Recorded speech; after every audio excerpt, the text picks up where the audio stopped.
Hello, everyone, and welcome to another episode of Justin the Food Entrepreneur Show. I'm Justin Bizzarro. I'm your host. That's Bizzarro.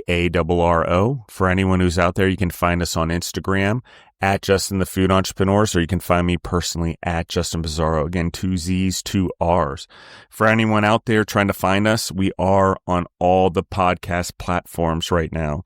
So we still are working through some issues with Google Podcasts as they translate it over to YouTube, but we are working through it, guys. So I appreciate your patience, and you can find us on iTunes, Spotify, all the good ones, so you guys know as well, the free ones.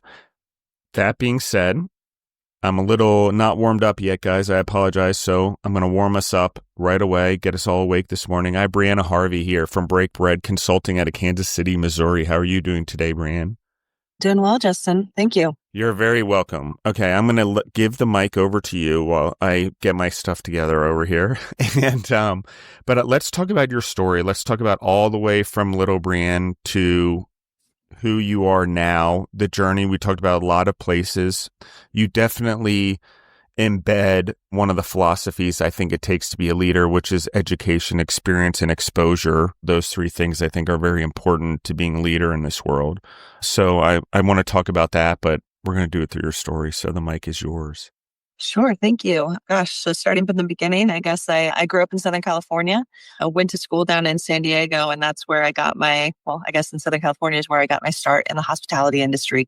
I've been in the hospitality industry for more than half of my life at this point, which is crazy to say. But I started working, as a host in a brewery and a local restaurant, and then started working my way up, server, bartender, eventually manager, as a lot of us do. And got to kind of a turning point, I think, in, my early 20s where I was, I think everybody sees being a server, being a bartender in a restaurant is not like a real job to start, or people kind of get that impression. And I wanted to get a real job or get a real career or follow whatever path I was, going on in college for international business. And every internship or different job that I kind of went and span off on, it just felt like it sucked the life out of me. And I missed being in restaurants, and brought me to the point of tears every time I would think of, quitting the jobs that I had, even though they were just, little side gigs as they were.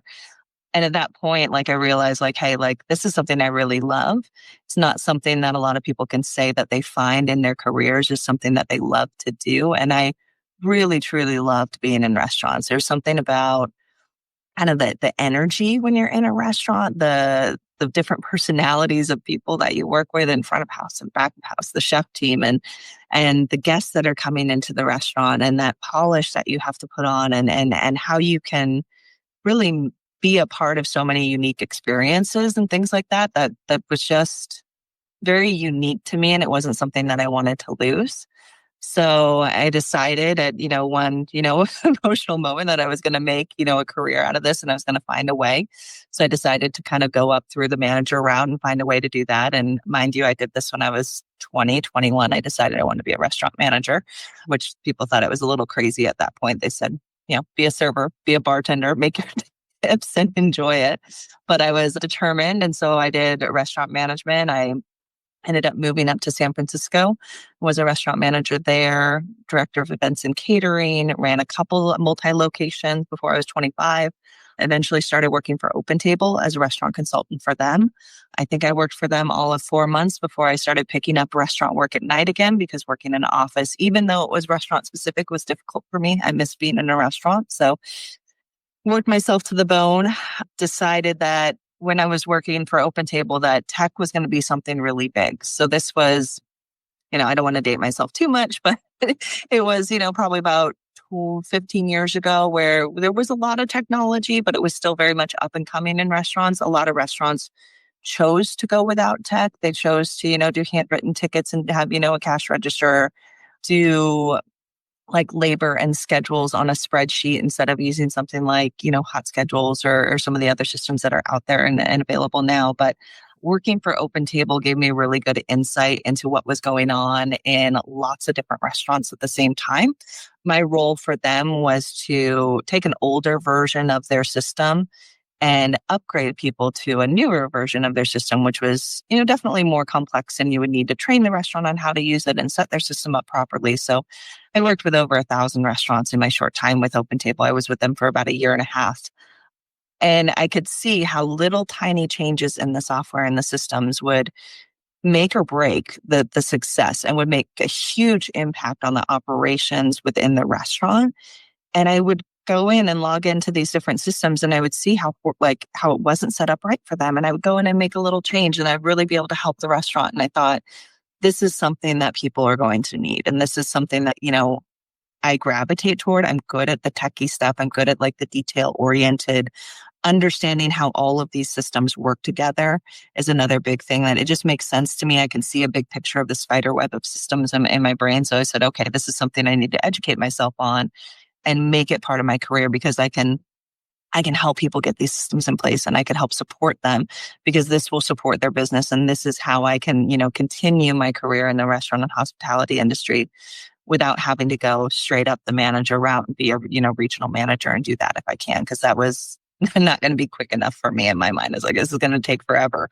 So let me find a way where I can do, more projects. So that's where I started building the idea of building out a consulting business and basing it around technology in restaurants, coming from like an operational mindset. I'm not traditionally trained in technology. I can't write code. I can't create apps or systems, but I know how systems should work together, and I know how to program a point of sale system. And I know the difference of, setting up a KDS one way versus another, or menu structure and, different options for setting it up together. And so there's so many different things that go into restaurant technology. I figured, I can do this. Maybe it was me being overconfident, but going into it and saying, this is something that people are going to need, and I'm going to be that person to be there for restaurants and to help them through this. And so I built Break Bread Consulting around that about 13 years ago now.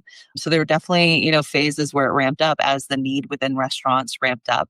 We all experienced, shutdown and COVID. And that was very interesting for me, as like all these restaurants shut down. And then they had really, the ones who were hesitant for technology had to rely on technology and adopt delivery systems and online ordering and contactless mobile order and pay, and love it or hate it.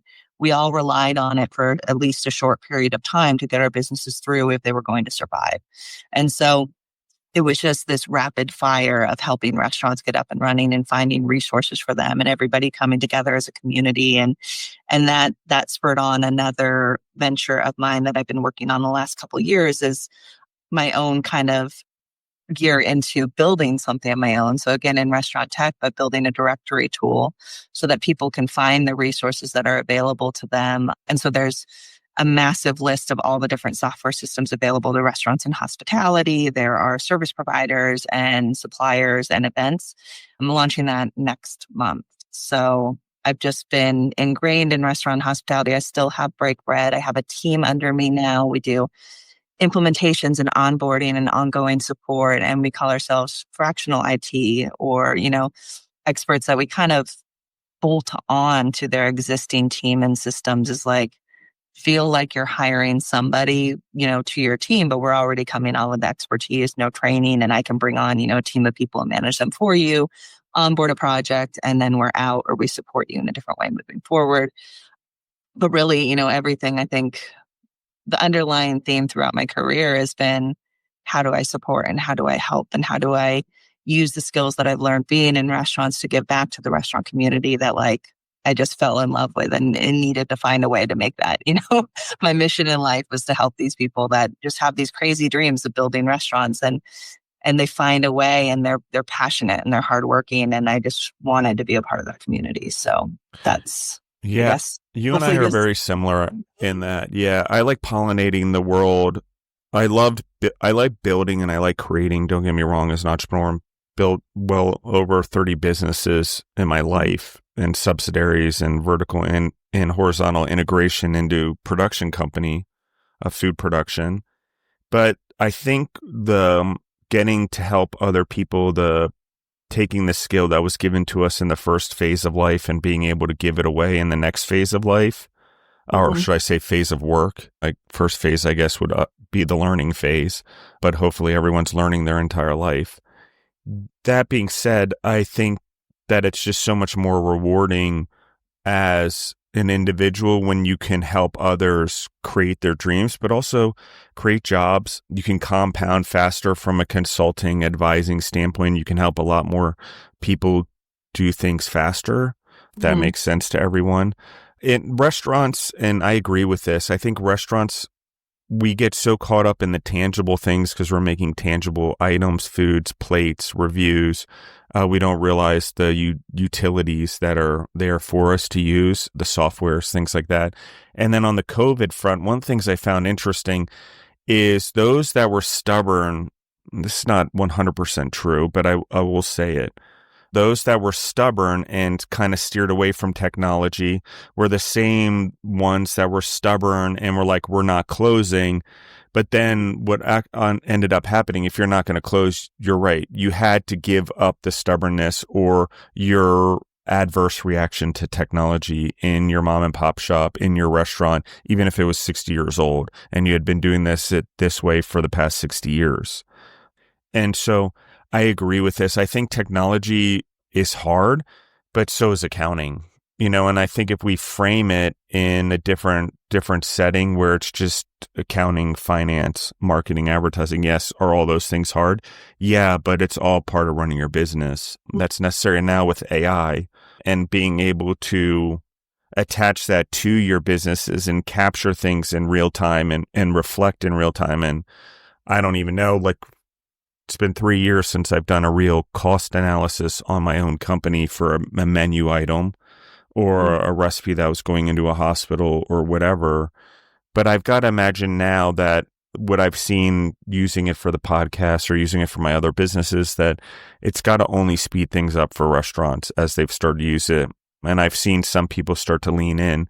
You would know more about that, Brianne. So I'm picking your brain a little bit here, but how are you seeing that? Because it is a tool and it is moving extremely fast. So how are you It seeing is. that affect restaurants, the individual entrepreneurs, or even corporations that have multiple restaurants? So I think there's a lot more interest. So now versus 5 years ago, there's a ton more interest in technology and finding ways to, what are like the keywords are, like streamline your business and, get more out of it. Because I think, the other, I don't know what to call it, but the other like effect of COVID and everything was we pared down our teams and our operators as small as we can possibly get by. So maybe we had a chef and three, sous chefs working in our kitchen. And we went down to one chef and one sous chef. Most of these companies didn't rehire and move back up. What we're seeing is like there's this constant competition against your neighbor, your other restaurants that are around you. And so you don't want to raise your prices. So instead of hiring more labor on, you're finding other ways to be more efficient and leaning into technology. But people get a little hung up, and this is where my team, comes into play a lot. So we work with a lot of these types of businesses. Is they find a system they want, it does all the things they want to do and gets them the results that they want to get, but they don't realize that implementing it is going to be a process. And if you don't set it up properly, it's not going to work the way that you want. And so they'll buy into the system. Their team is minimal, so they don't have time to set these things up for them. And like you said, for inventory and understand costing on a recipe, there's so many different inventory systems out there right now. But the baseline of most of them is I'm going to input my invoices. So I'm going to know what my food costs are. I'm going to understand that avocados went up 50% in price over the last 6 months. All of that's automated now. All of that flows into your system. You link those items into your recipes. So then I know that avocados went up 50%. And now my food costs on guacamole went up from 22% to 42%. I'm essentially paying the customer to eat this. I need to increase the price on this item. That bit of understanding, which, when I was a restaurant manager, I had a spreadsheet and I was doing all my wines and my liquors and everything on a spreadsheet. And I would go through quarterly and update my pricing. And I was told that was crazy, only do it once a year. These systems are doing it for you every single day. Every time you bring in a new purchase item, it automatically happens, but it won't automatically happen unless you set the system up right. So there's this kind of cart before the horse thing going on. We're like, I've got the system. Why isn't everything fixed for me? And you do have to put the time in or understand how the system works to actually make it beneficial. Otherwise, you're just paying for money for something that you don't use. And I do see that a lot. It's like people will buy into something as an owner of a business, and their team either doesn't have the time or the knowledge to set it up properly. And so they're not getting out of a system what they want. They don't understand why, but it's this, you don't have the time or the expertise to be able to set it up properly to make it work and do all the things. It's not that the system sold to you was bad. It's that it's not set up properly for you. And some of these things you do have to do on your own. You can't expect these companies to take your recipes and clean them up or say like, hey, your chef doesn't have these 15 recipes. We need them so you can understand your food costs.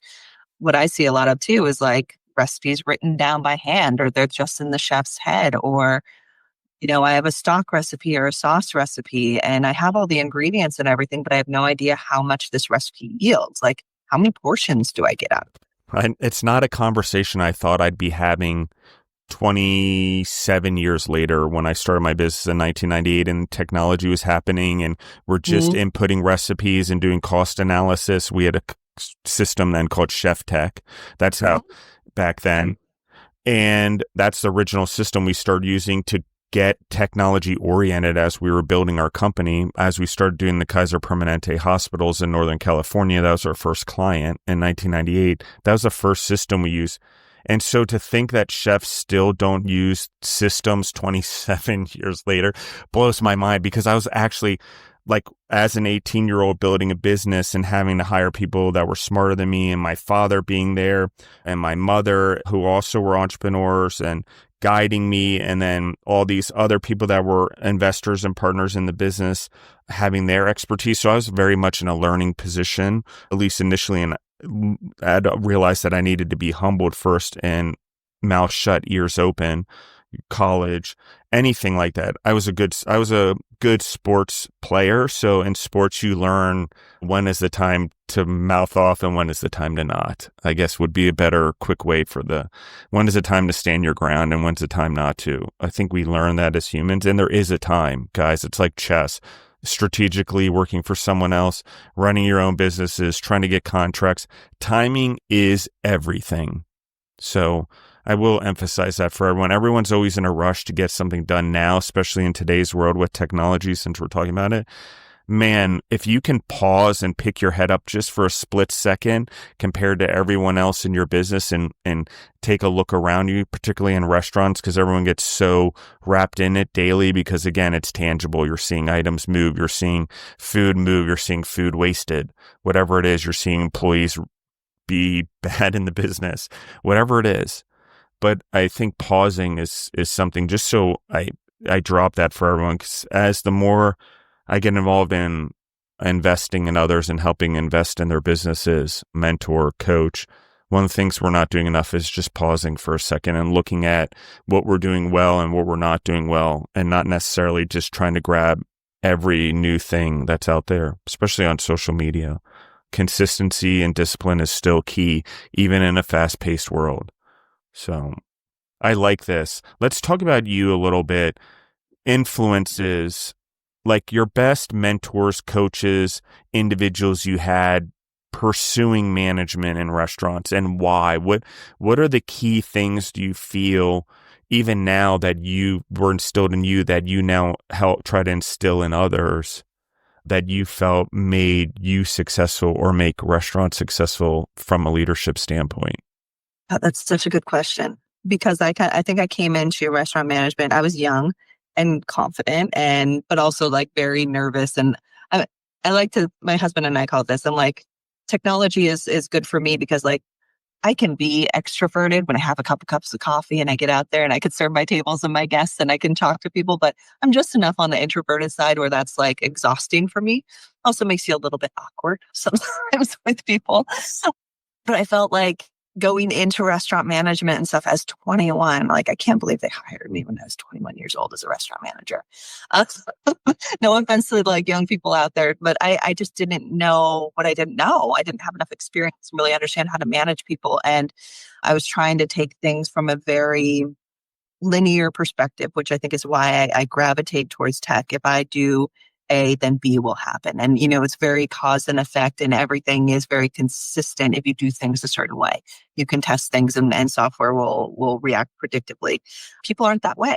And I think I had just this crash course in like learning people and understanding, as much as I could about how, different people, the way you speak to them or the way you train them or different ways of training and different strategies work better for some people than others, and how many, variations there are and things like that was a huge learning curve for me.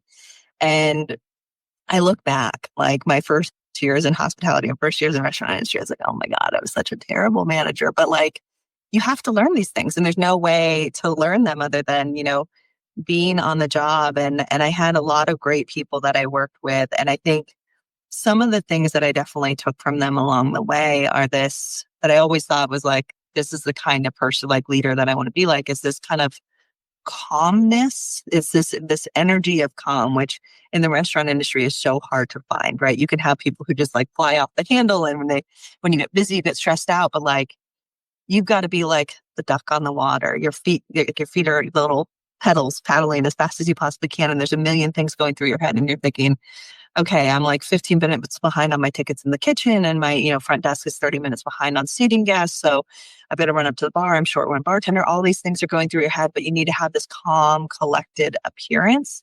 So I think I really hold that, though I'm not, managing servers and bartenders and on the floor managing anymore. I feel like I kind of bring that presence into, my consulting and advisory, is you kind of, even though I might be sitting here absorbing what's going on a call and listening, is like all these things are going through my head, and I had the voice of calm. Yes, I understand you're really stressed about this integration isn't working. It's not going live until Tuesday. That means we have a couple days to figure this out. This is what I'm going to do. And you come in with this presence. And that was always something that was really impactful for me to see in the midst of chaos in a restaurant, to see that calm leader is going around, directing things, fixing things, just behind the scenes, making everything work. And I try to pull that into what how I work with restaurants today, even is like, I have 2 young kids now, and I could see myself just like in the middle of toddler tantrums and just, calm, and maybe I should be reacting more, but I'm not. And that all comes from just my years in restaurants of seeing that. And I think beyond that, the other big thing that I think is really important to impart is this ownership, this responsibility. The really great leaders that I've worked with, that I try to emulate, they take responsibility for their team and their actions. They're not pointing the finger at anybody else when something does go wrong, and it will, as things always do. Is they take the responsibility and the ownership and say, this happened. They apologize for it. They do whatever they can to fix it, but at the end of the day, it's my responsibility to train my team effectively, to make sure that they are doing their job. So you need to have this conversation with me. And they kind of buffer and take care of their team, and they respect their team, and they also stand up for their team. When the time comes, if there's ever, a guest or a client that I'm working with and they're disrespectful to the people on my team, that's non-negotiable. I'm sorry, we're not going to work together anymore, or we need to step away and have a conversation to work this out. But I'm kind of protective of my team as well. And I always thought that was a great way to lead and to be, is, it is my responsibility at the end of the day. So I try to take that to heart, and I try to, whenever my, team is having issues on a project or something, it's on me to step in and figure it out and keep that in my mind. I don't know, that was a lot. Sorry. No, that's perfect. I love this because, I'm gonna say it. I'm gonna take it, and I'm gonna elevate it and have a discussion around it a little bit. And that's from a leadership standpoint. When we're implementing a software, I'm going to take this from microscopic all the way to large, guys, macro, and then back down. So just bear with me. Just this little project, okay? I got to see other leaders make this mistake. And even though I saw it and realized it was a mistake, I do it in my life, okay? I don't realize that I'm always doing it, but we do it because, quote unquote, life gets busy, and even in our business or whatever. But if we're going to bring in a software or an AI and then find someone to champion in our company so we can still run it, it still means we have to be invested in it as the owners, as the entrepreneurs, as the general managers, as the leaders in that location, and all the way up the chain of command. Okay. And the reason that is, or ladder, whatever, corporate ladder, however you want to look at it. But the reason that it's a problem is because, now this is going to be the leap, guys, is because whether we realize it or not, when we lead, our energy is 100% picked up by the individuals around us. Our interest by the other employees, if we're not taking interest, the person championing it's going to get very little interest from the employees. Because guess what? The leader's taking very little interest.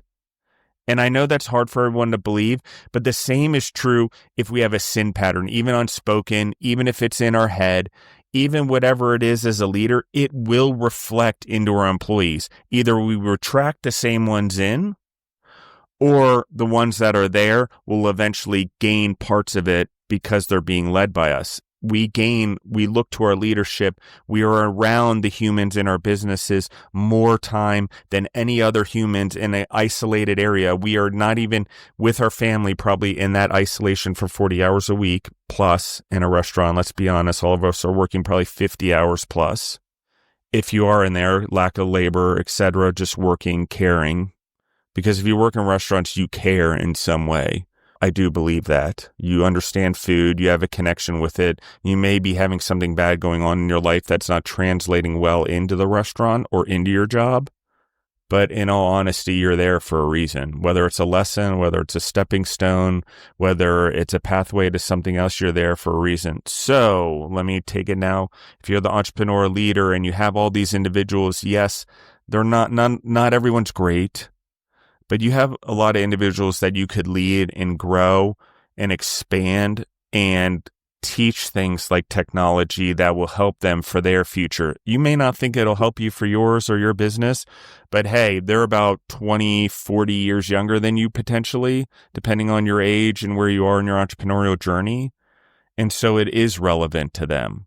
So if you're not going to learn it for yourself, think about learning it for them because it is important. And while you struggle, hey, uncomfortability grows us, and it is what we're supposed to do with our life. We're supposed to seek growth uncomfortably, gain wisdom, even if it's uncomfortable. And intelligence is the ability to change our own mind through seeking wisdom. That's it, guys. So I want to anchor that for everyone. On that note, Brianna, let's talk about like leadership influence on you. We talked about it in the restaurants, but now let's talk about it as a greater picture because I talked a little bit at the beginning about experience, exposure, and education and I'll anchor it for the audience as we go into this. You know, you get an education. It means you got to read. If you need schooling in what you want to do, pursue schooling, but it is educating yourself in any way possible. That's YouTube, Instagram, whatever. I'm not talking about junk. I'm talking about intentional education on what you want to do or thinking about doing in your life. Then experience. You have to go into that industry and do it, even if you have to start at the bottom, even if you have to be humbled, okay? Even if you come from the wealthy, even if you come from the poor, it doesn't matter. Every life has to start over at a starting point when we go into work, okay? You have to start at the bottom somewhere. And if you don't start at the bottom and you happen to leap, great. You better still work your way to the bottom and learn your way up at the same time while you're at your position, or respect isn't given in the long run, particularly in food. I will say that. People know the tangibleness, they know the hard work, they know the stripes that are earned by working in the business. So even if you come in as an upper level person, when things are tough, you better be chopping lettuce and cutting onions and spending the extra time. That's just life. That's what leadership is. It's not leading from the front. It's cleaning up the elephant poo at the end of the circus. Okay. So when no one else can do it and everyone's tired and you're like, you know what, guys, janitors, everyone, you've done a lot. I don't really have a lot in me, but I know you guys have done a lot too. So I'm going to give some to you too. All right. But expertise, that's experience, guys. And then last is exposure. That's to the world. That means even if we stay in the same place for the rest of our lives, we should be pretty intentional about seeing the world around us or we can't lead in it. It's true. If you don't know actually how the other rest of the world is living or been to that place, it's very hard to comment on what we see on the news or whatever and lead from that perspective. We can have a general understanding, but it's a lot different when we set foot in a place like India or China or Africa, any country there, South America, Asia. So even in the United States, rotating around, moving around, getting travel and seeing places, parks, whatever it is, it's important for leadership. So let's talk about you instilling leadership in others, as well as, how do you get someone who's in their own way as a consultant to then start being the leader in their own organization? Because I think we face that more times than not in consulting. It's generally getting someone to elevate their own circumstance to lead, which then elevates their business. But go on. I'm interested in your perspective. I think, oftentimes when, things aren't working out or, consultants are struggling, and this is, true of me, in the very beginning as well, is like, there's this, you come in trying to know everything because you think as a consultant, you should be the expert in that field. And I hear this about like the wine industry all the time, is like, as soon as you learn something, you realize how little you know, or the more you know, the more you realize how little you know. And that's part of like an understanding and an education and a growth. And there's this point that you get to, and I think this is true in any field, whether it be, technology especially, I think, because things are constantly growing and changing and people are adding features and new systems and companies are popping up all over the place. But for me, it was this moment of going, I don't have to know everything. I have to know how to navigate the issue. I need to know, of course, I need to know about different systems and I need to know about my field, but at no point will I know absolutely everything about technology and the hospitality industry.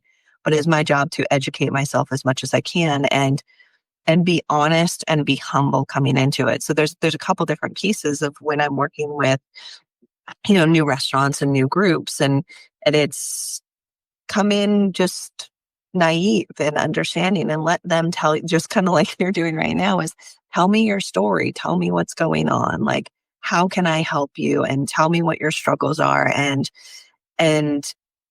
making sure that you kind of don't get that chip on your shoulder, because I think it is easy, and I see it quite commonly, is that restaurant operators will come in and they get, technology companies that will talk down to them or try to tell them like, this is the way you need to do it, it's the only way to do it, and they force a thought or an idea. I'm kind of different that way. As much as consultants should be guiding and telling you what to do, like for me, it's your business, and I'm here to advise you, and I'm here to talk to you, and I'm here to understand your situation and try to find the best result for you. But at the end of the day, whatever business decisions are made are yours, and I need to come from a respectful and a humble place of learning to get the best result out of that. To one, get the best relationship with the people that I'm working with, the best understanding with them, and then we can move forward, and then we can have a good relationship, and then we can really make some change for your business. And so it's that humility of coming in. And I think that does take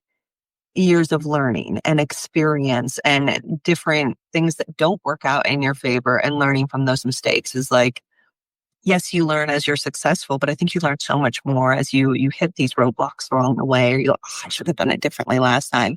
So constantly growing and learning and changing. And as you were talking, I was thinking about all the different companies that I work for and different bits and pieces and nuggets of like great information that I learned from these companies along the way. Like one of the first businesses I worked for was Ruth's Chris Steakhouse, and Ruth Fertel was their founder. And she said, she always do what you love. Do what you love and love what you do, was her quote. And so like that was really instilled in me in the beginning, is like find a way to like love what I do throughout my career. And then I worked for Cameron Mitchell restaurants, and they're constantly talking about growing and improving every day. And I'm going to be better today than I was yesterday. I'm going to be better tomorrow than I am today. And taking these kind of little nuggets of incredible information and building that into your daily life and constantly improving, not just for yourself, but for the people that you're working with and the people that work for you as well, is you're constantly trying to be better and building that within your team. And another thing that you were saying there is, you need to be that leader for your team. Another wonderful thing that I heard, through my career was you promote what you permit. So if I'm going through, and to me, I'm balancing my cash drawer at the end of the night. I'm off $1 or I'm off $2 or whatever it might be. And be like, that's fine. Don't worry about it. Just use petty cash. It's fine. So your managers are going to do that. You allow that to happen. So you're kind of promoting that action to occur. And that might be like a small thing, but that will promote and they'll continue to do that. Maybe they're off $5. Maybe they're off 10 next time they'll use petty cash. But it's those little things of realizing that like I'm in a position of, people are looking at me for what to do and how to do it. And then kind of flipping it on its head and saying, hey, I need to be humble coming into this as well. And like learning from people and constantly learning is a hard thing to balance of expertise and knowledge, but still coming in humble to a situation. And I think you gain that as you have more experience in working with restaurants. If you have more experience working with clients, you gain that ability is to manage those two different features side by side. But that's a hard thing in the beginning for people to get. And I think it's a hard thing for them to understand as well. It's like, I don't get why this client isn't listening to me. It's because they don't trust you yet. You haven't earned their trust. You haven't come in from a place of humility where you're learning their situation. You're listening to them of what their problems are. So how can they trust what you're going to tell them to do? And that's like the biggest thing that I've seen where like we have to kind of like retrain around that is like learn from the client first and then affect their business and then go in and make change. And then you have more ability to sway them in one way or another and they will trust your opinion. But yeah. Love it. Let's talk about the general manager, the gaining experience as a manager in a restaurant, then taking that experience and obviously you moved up the corporate chain a little bit and then you're having to hire general managers. I want to focus on this a little bit because I would say the number one question I get or issue I get is retaining general managers. And actually, interestingly, I'm in the hospitality space also in hotels, and that there seems to be similar problems there as well. It's the retaining of the leaders, retaining of the employees. And I just want to anchor this because this is where the question really stems from also, is when we retracted our employees during COVID, even in hotels, no one has ever gone back to the same amount of employees. We're sort of, I'll call it the skeleton crew. We got used to being on the skeleton crew and we're still maxing out our employees a little bit too much. I'll just say that, and trying to keep our numbers down and our benefits down. And there's this fear and maybe we also aren't pushing up the prices like we're talking about. The same's going on in the hotels. Everyone's scared to make the leap because there's so much competition around them.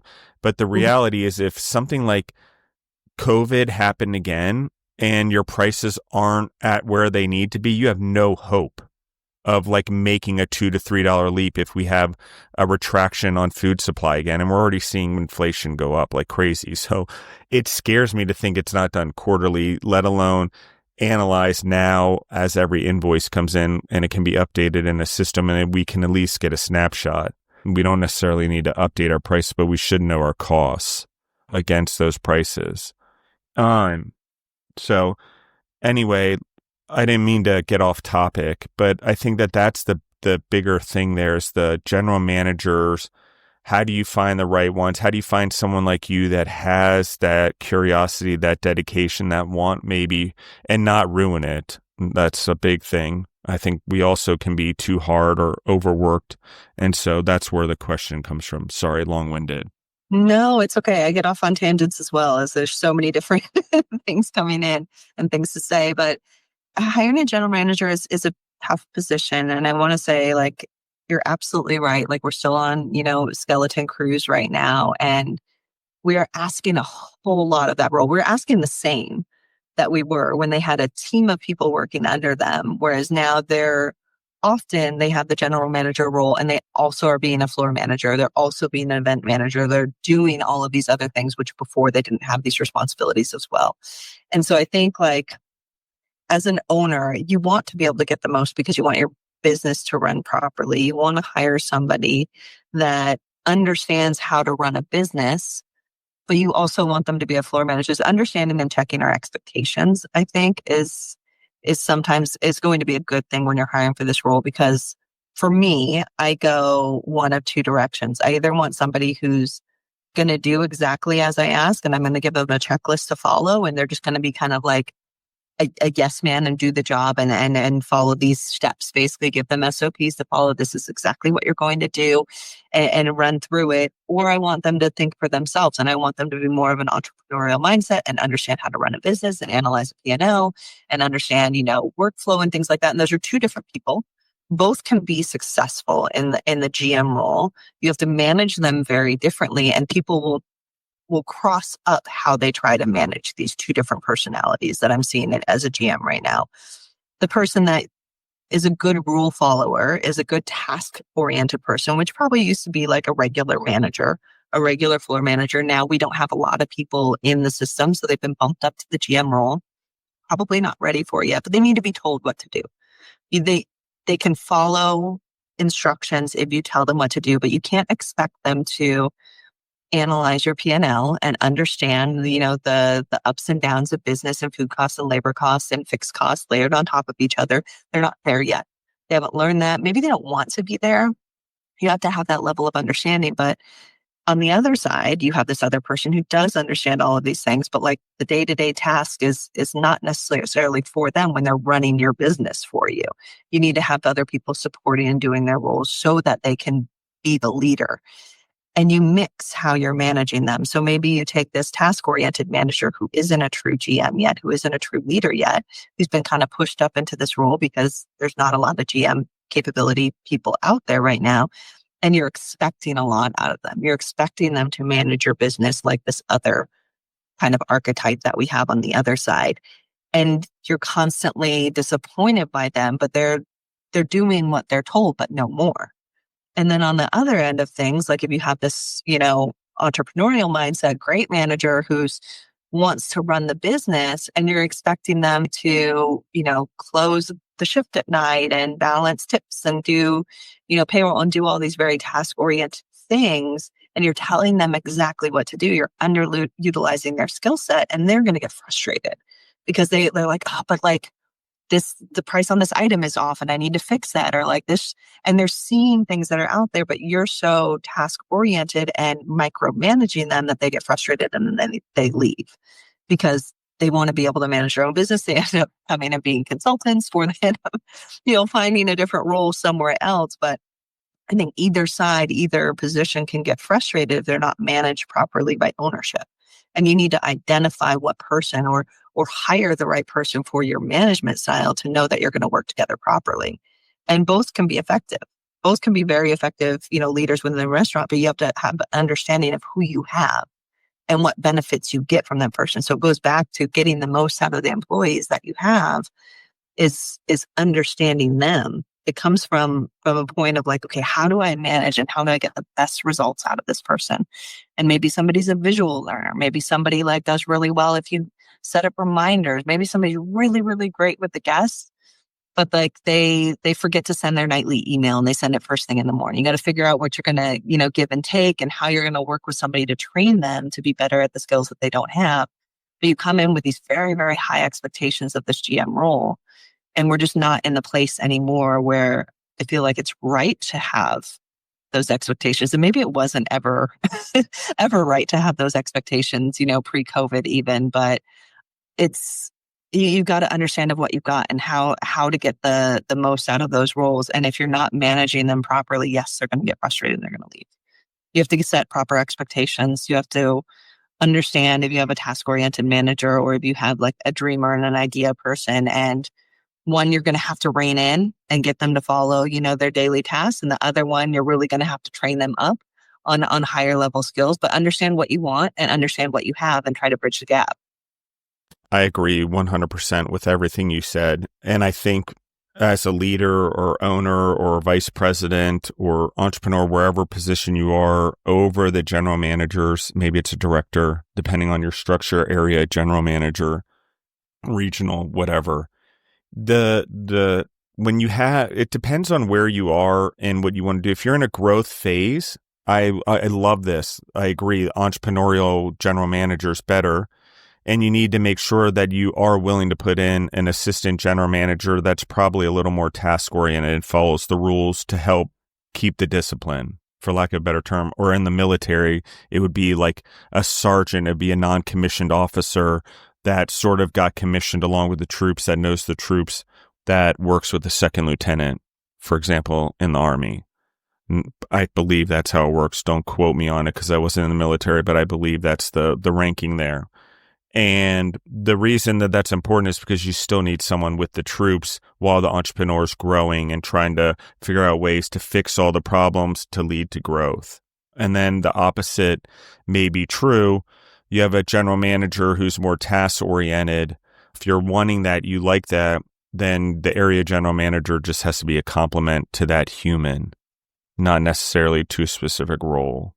That's my experience anyway. There's two different scenarios there, but it depends on the phase of your business, as we talked about, and knowing what you want. And both general managers can be successful.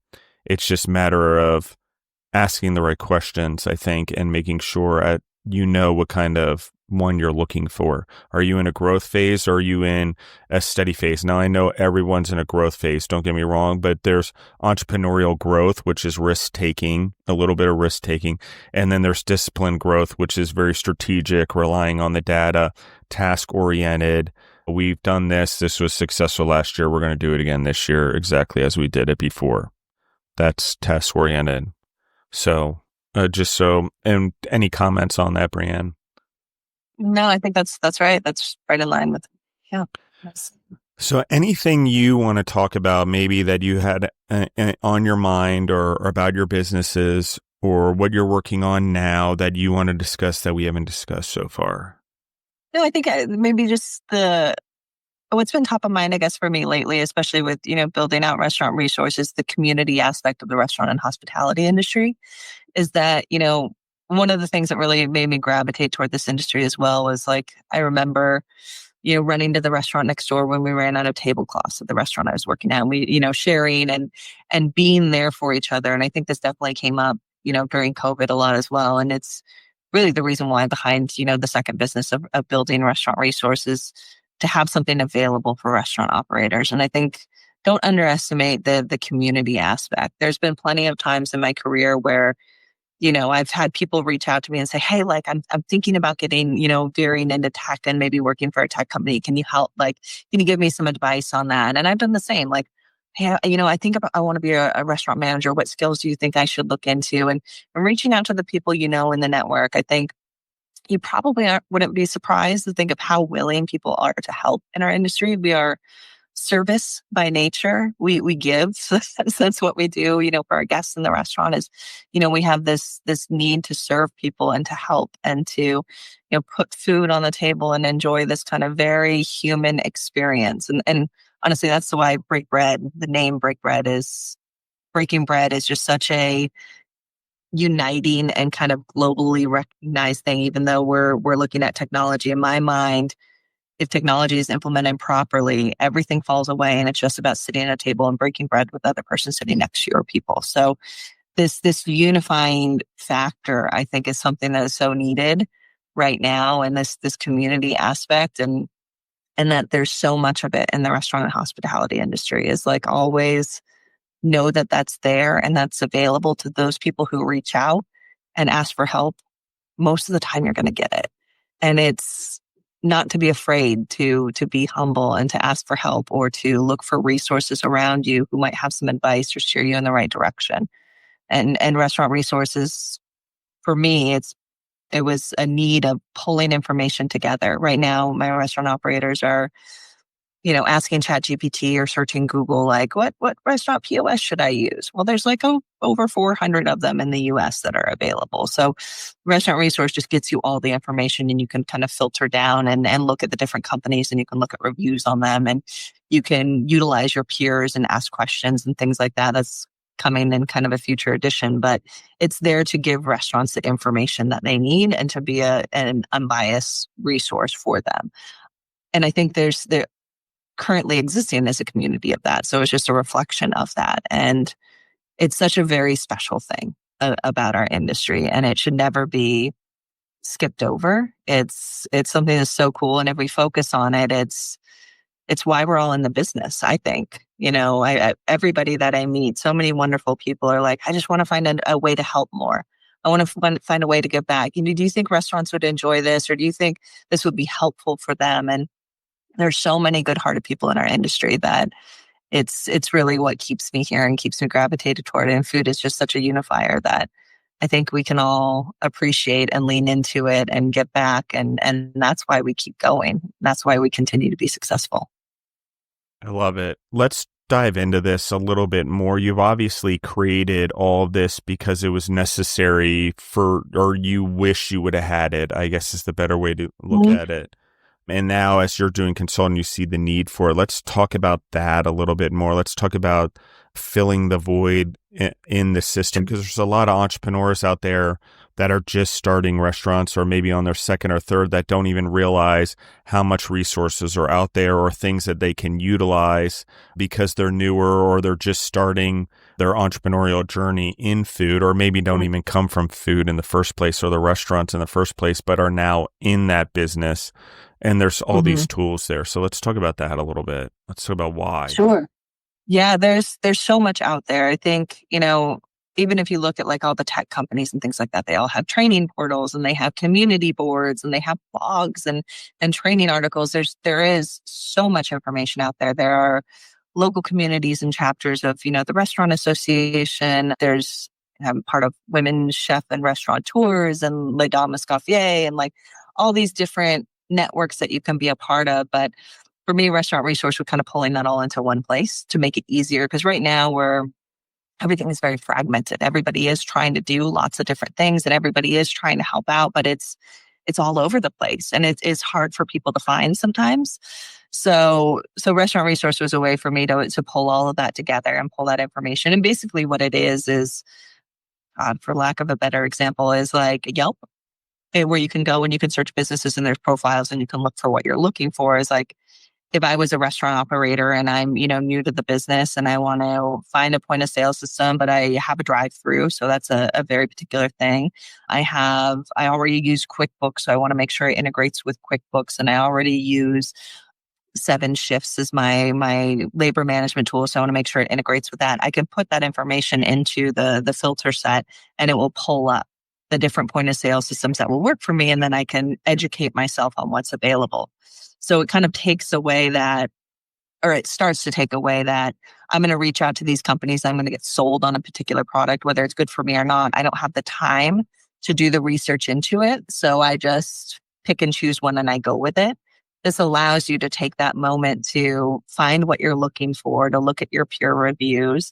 And it doesn't not just in software, even though I'm selfish and built that piece out first, because that's the world I live in.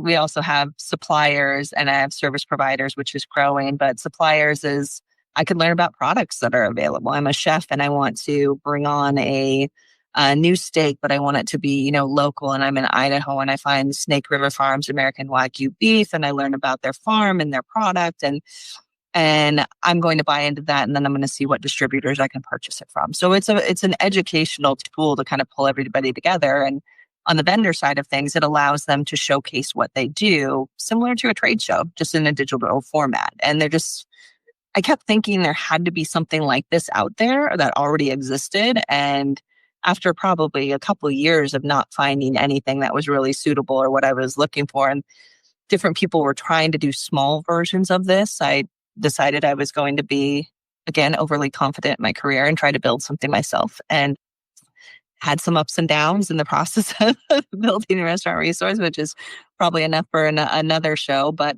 we're finally at the point where like vendors can onboard their profiles and they can, send out their profile link and people can leave reviews and they can respond to reviews and you can search and filter. And I've seeded the database with basically every vendor who's attended a trade show for restaurants and hospitality in North America. So at our launch, we have a lot of great, valuable information in there. And it's only going to get stronger as people claim their profiles and add more to it. But it allows them to own their brand. So for myself as Break Bread, if I make a change to our services, it's up to me to go in and change a profile and update. And that was a key piece to Restaurant Resources, allowing these companies to keep their information up to date so we can have everything as up to date as possible for our restaurants. And yeah, it was just, I hope restaurants appreciate it. I hope it's something that's very valuable for them. And I know I've had so many people come to me with different ideas of different things we can do and features we could add. And I'm just really excited to get it out there so that that phase can start occurring and we can start getting feedback from the restaurants of things that they'd like to see or features they'd like to see and continue to build and make it better for them. But just keep it as this impartial community where they can make it what they want. They can leave feedback on vendors they work with. They can, access resources from those vendors. So the vendors are able to leave like training links and support emails and things like that where people can reach out a little bit easier. And we're going to have a training directory eventually and have sales and promotion. So if you are a new restaurant owner and it's December and you need a new POS, but you have a really, really tight budget, you'll be able to see who's offering free hardware, different specials going on at that time. So just trying to bring it all together in one place to make the purchasing decision or the education process of finding all these vendors that we're so dependent on a little bit easier.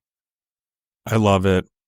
Okay, where can they find it online? Where can they find you online? Where can they find all the businesses, all that stuff, social media, any of the goods?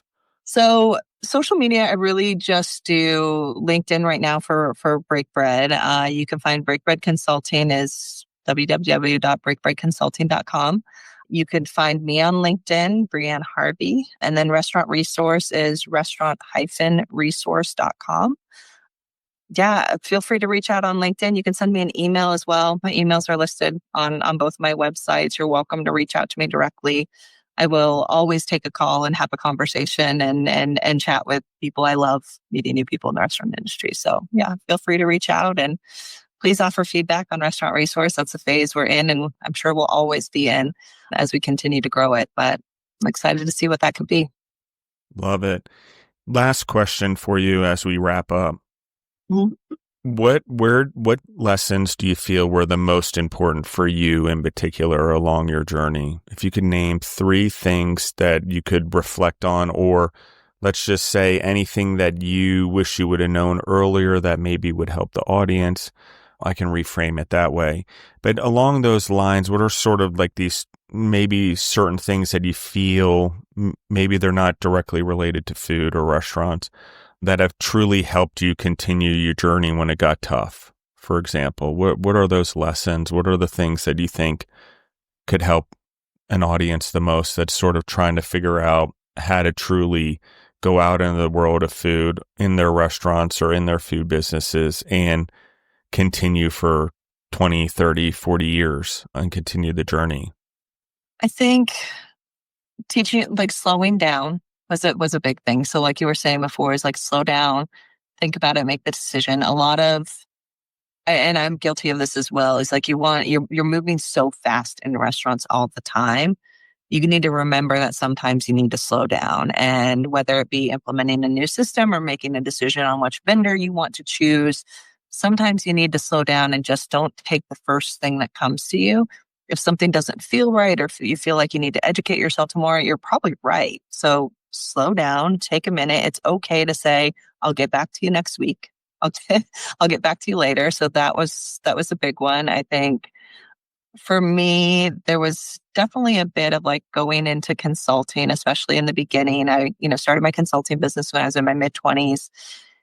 Being a female in the restaurant industry, especially in IT, like we're a small percentage. And that was a bit intimidating for me. So there's a bit of like that imposter syndrome of like, am I really good enough to do this? And I would doubt myself quite a bit.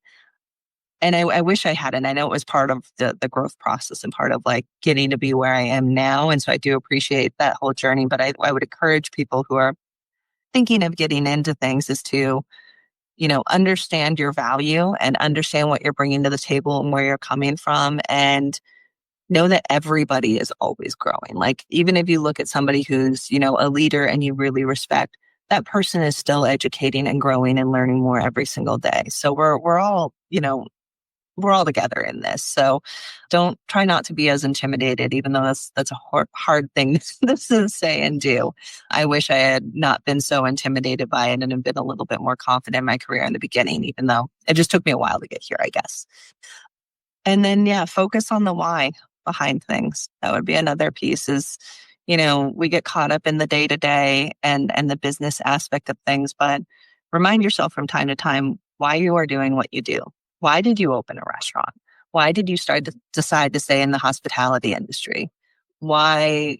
Why? And if I remind myself that in conversations like these help me do it is, I love the hospitality industry. I love the people in it. I love that, Break Bread, we're able to hire people who used to be chefs and GMs and now they have families and they're busy, and we have a flexible work environment and they're able to manage their own hours. And now they're able to take the skills that they had in their career and apply those daily and working remotely and can have a better work-life balance. I'm providing those roles for people. Like, that's incredible. That's a wonderful thing to feel. And I continue to grow Break Bread for them. So it's like, all these things and all these whys, there's so many different aspects, and maybe it's multifaceted like that, helping restaurants and helping the people that work on my team. But think about your why, because that will recenter you and help you drive and stay true to who you are. I agree 100%. I love this. I appreciate your time, Brianne. I hope you come back on. We do a part 2. I have a lot of thoughts and reflections. Maybe you will too. The audience, thank you guys for listening in. I love you guys. Send questions in. Continue to do that, guys. I do still see the questions as you DM on Instagram or send them over email. I do see them, so I appreciate that. I also appreciate everyone's feedback, listening to the episodes, the sharing, the commenting, the informing others. That's how we get the word out there. We don't charge or anything. We don't do advertising on the episode for very specific reasons. I don't want to get in the way of the message. And I want to make sure that everyone has a clear path to hearing it.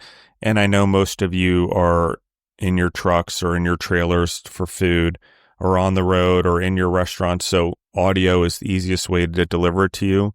So that's what we do. We give it to you guys in a way that makes it deliverable, that when you're on the road or between your house and your home and morning and night. So it is very intentional.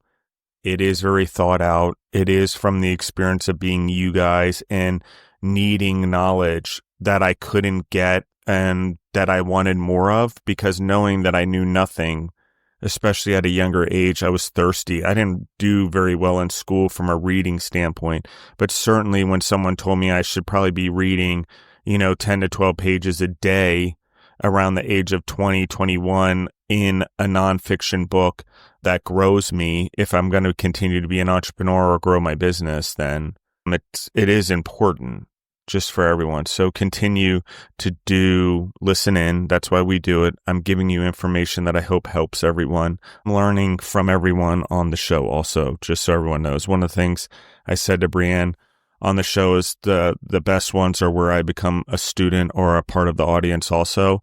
And I feel like I'm asking questions like out of just such childlike curiosity. And that happened today. That happens almost every time, because I want to get to know everyone more, and I learn from everyone that comes on the show. And I hope everyone that listens in does also. So I love you guys. I appreciate you guys. Continue, like, share, comment, follow the entrepreneurs, follow Break Bread Consulting on LinkedIn. Check out the resources that are here. I'll put them all in the episode notes for everyone. Brianne, thank you so much for coming on the show. I appreciate it very much. Yeah, thank you for having me. Absolutely. And again, everyone in the audience, love you guys, and we're out.